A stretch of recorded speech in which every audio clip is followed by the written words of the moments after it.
সমস্যা নেই। এখন পর্যন্ত কোনো অনিয়ম দেখতে পেয়েছেন কিনা, আর ব্যবসা যে পরিচালনা করা হচ্ছে সেটিকে সুষ্ঠুভাবে পরিচালনা করা হচ্ছে কি?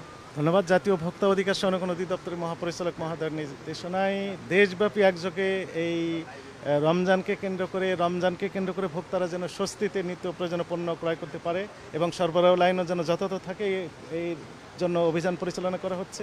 ঢাকা মহানগরীতে 13টি টিম একসাথে কাজ করছে রাজধানীর বিভিন্ন গুরুত্বপূর্ণ বাজারগুলোতে।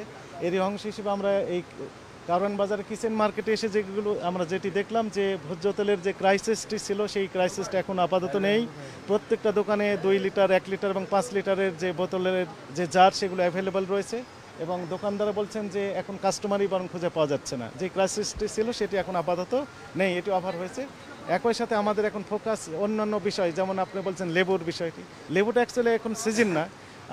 একই সাথে ফলমূল যেগুলো রয়েছে, খেজুর রয়েছে, সেই বিষয়গুলো আমরা মনিটরিং করছি। অর্থাৎ রমজানকে কেন্দ্র করে যে সকল পণ্যের বেশি মাত্রাতিরিক্ত চাহিদা থাকে সেইগুলোর বিষয়ে মূলত আমরা তদারকি করছি এবং এখন পর্যন্ত কোনো অনিয়ম আমরা পাই নাই।